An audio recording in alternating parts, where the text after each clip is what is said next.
Radio Gifre, Radio Gifre, Radio Gifre, Radio Gifre. C'est à Samoin sur 100.9. 9h20 sur les ondes de Radio Gifre. Comme je vous l'avais annoncé, c'est Adrien Fournier qui est dans notre studio. Adrien Fournier, c'est ce jeune homme qui était déjà venu il y a quelques jours dans nos studios. Il était venu parler des carnets de voyage, un film où il présentait son voyage son raid humanitaire qu'il avait réalisé au Maroc il y a déjà 3 ans, puisque c'était en 2 ans, en 2011. Tout à fait. Mais aujourd'hui, il vient pour autre chose, parce que dans 2 jours, il part. Et en fait, c'est vrai qu'il est super pressé. Donc du coup, moi aussi, j'ai l'impression d'être pressé, alors que moi, je vais pas partir pour le Maroc dans 2 jours. Donc, Adrien, bonjour. Bonjour. On va faire les choses dans l'ordre. Tout d'abord, présente-nous l'association avec laquelle tu vis, on va dire. Oui, c'est exactement ça. Je crois que le terme est très bien choisi, puisque depuis un mois et demi, je vis au rythme de 4L des montagnes. Donc c'est une association humanitaire et sportive qu'on a créée en 2009 donc pour participer au 4L Trophy, raid humanitaire et sportif, dont on présentait justement le film durant un carnet de voyage la semaine dernière. C'est une association qui à l'origine était composée d'un président et d'un secrétaire. Moi j'étais secrétaire et trésorier. Le président aujourd'hui a changé, puisque suite à des changements de direction, l'ancien président n'a pas souhaité remarcher dans l'association. Donc maintenant l'association est composée de mon papa qui est président de l'association et moi-même toujours secrétaire trésorier. Notre objectif avec cette association tout au long de l'année, c'est de participer à des stands, des manifestations sur la vallée, présenter un peu notre projet au public, récolter des fonds, chercher des partenaires, des sponsors, pour réunir un budget qui nous sert à participer à des raids humanitaires au Maroc, donc en Renault 4, comme le nom l'indique, 4L des montagnes. 4L des montagnes, mais ça s'écrit 4L-A-I-L-E-S quand même. Sur le Facebook, ouais. Sur le Facebook, on a mis un petit peu de fantaisie dans le nom. Le nom officiel, quand on est sur l'échiquier, sur les adresses postales. Administrativement, c'est 4L, 4 en chiffres, L en lettres. Mais sur le Facebook, ouais, c'est 4L des montagnes avec 4 en lettres. L comme des ailes d'oiseaux, et puis des montagnes comme des montagnes. Alors aujourd'hui, c'est le mercredi de 3 avril, hein, donc au moment où on enregistre. Jour J-2 et quelques galères. Jour J-2, pourquoi? Et pourquoi quelques galères? Jour J-2, parce qu'effectivement, nous, on va quitter la vallée d'Arve vendredi dans l'après-midi. Pour le sud de la France, gagner déjà quelques kilomètres. Dans le sud, on va récupérer là-bas un autre équipage avec qui on va faire la route pour rejoindre Algeciras, au sud de l'Espagne, pour prendre le bateau, donc lundi matin tôt.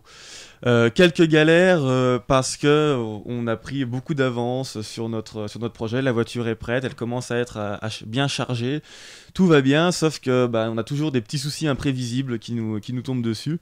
On a acheté des pneus récemment et c'est des pneus qui nous conviennent pas trop, ils sont un petit peu montés sur ressort, on va dire, ce qui donne un gîte à la voiture. On a l'impression d'être dans un bateau. Donc là, on cherche à la dernière minute, on cherche des pneus neige neufs ou en occasion vraiment. Des pneus neige ? Ouais, des pneus neige. Parce que sur le sable, les pneus neige, ça va pas mal. Parce que le problème, c'est que d'avoir des pneus terrain ou des pneus clous, pour les 2000 km d'autoroute qu'on a à faire avant, ils vont arriver rincés avant d'arriver au Maroc, quoi. Donc ils seront déjà usés complètement avant même de pouvoir flirter avec le sable marocain. Alors justement, avant de flirter avec le sable marocain, le Super 5 Raid, on va redonner quelques explications puisque vous êtes en 4L. Donc pourquoi vous participez et surtout dans quel but, hein, ça c'est très important, et qu'est-ce que vous allez apporter là-bas? Donc alors nous effectivement cette année on va faire le Super 5 Raid en Renault 4. C'est un raid qui à l'origine, comme le nom l'indique, est réservé au Super 5. On a eu une dérogation pour participer en Renault 4 parce que nous on avait déjà la voiture qui était prête, déjà préparée et ready for the desert, on va dire. Après donc quel est l'objectif du Super 5? Le Super 5 Raid, c'est un raid humanitaire. Au cours du raid, on va visiter 3 écoles et un dispensaire pour apporter des fournitures scolaires, du matériel un petit peu pour aider les enfants, du matériel médical, du matériel informatique. Donc une école nous tient particulièrement à cœur, c'est l'école de Saïd Tafrouk dans le petit village de Tirgis dans le Haut-Atlas dans la région de Meknès. Donc cette petite école, elle se situe à 2200 mètres d'altitude, donc j'ai fait mes devoirs par rapport aux données topographiques. Donc à 2200 mètres d'altitude, assez éloigné de la civilisation, accessible uniquement par des pistes.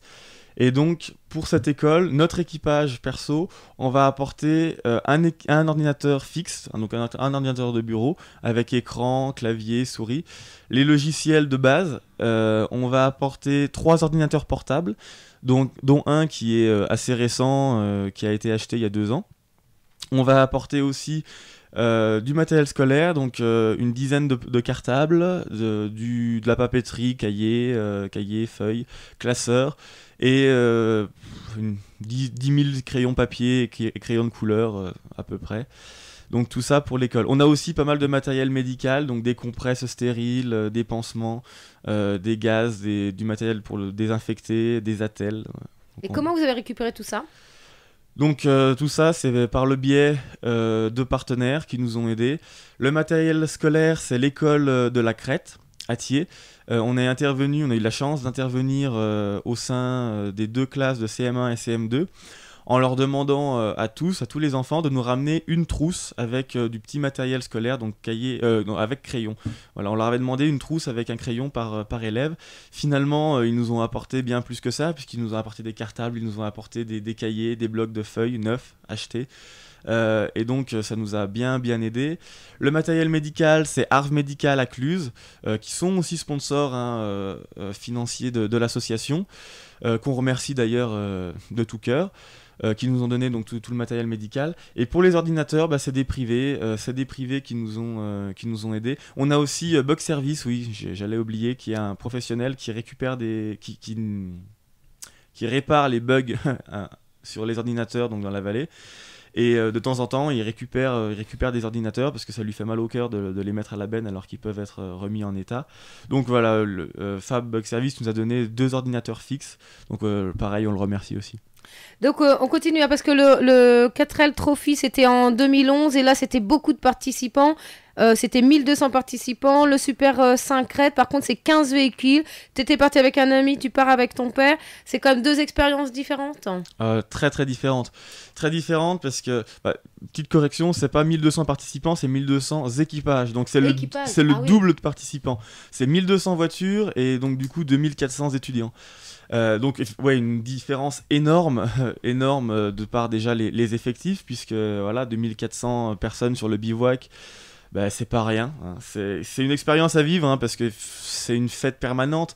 On est à 2400 étudiants, donc on se connaît pas, mais on se connaît tous finalement, parce qu'on a tous eu les mêmes galères pour préparer la voiture. On est tous dans le même état d'esprit, donc c'est génial. À l'inverse, à 1200 voitures, on s'arrête dans un village de 80 habitants, c'est plus délicat pour rencontrer les populations, chose qu'on n'a effectivement pas pu faire du coup. Là, pour le Super 5 Raid, on va être 15 véhicules, donc une trentaine de participants. En plus, les organisateurs, on sera à 40 à tout casser. À 40, on peut s'arrêter dans les villages, on peut rencontrer les habitants, partager de la culture, manger avec eux. Là, ça va nous ouvrir vraiment les portes, en fait. Ça va nous donner accès au caractère humain et à la rencontre là-bas au Maroc. Et par contre, donc le professeur que tu vas rencontrer dans cette école de l'Atlas, tu avais fait sa connaissance lors du Trophée 4L ? Ouais, tout à fait. On l'avait rencontré pendant le 4L Trophy. Par hasard, hein, on s'était ensablé. Et il nous avait spontanément aidé à nous sortir de la mouise dans laquelle on s'était mis. Il nous avait aussi invités à manger. Et c'est une histoire qui est assez chouette en fait, parce que du coup on est resté en contact par le biais d'internet. Lui il allait souvent au cybercafé, donc par internet on est resté en contact. À l'époque il était étudiant, et puis aujourd'hui il est devenu un stit, et je vais essayer de l'aider lui et sa classe. Voilà, eh bien, un beau raid en perspective, hein. Je remercie Adrien. Comme vous l'avez vu, il est un petit peu en souci. Jour J-2, il y a toujours quelque chose qui va pas au dernier moment, mais je pense que ça fait partie aussi du voyage. Donc, Adrien, je te souhaite un bon voyage à toi, à ton père, à ta 4L. Merci beaucoup, c'est super. Et puis, par contre, on attend de tes nouvelles, même si on les a pas pendant le trophée. Juste après, tu viens nous voir. Oui, avec grand plaisir. Merci beaucoup. 9h28 sur les ondes de Radio Givre. Je m'en vais, c'est Kali qui le dit.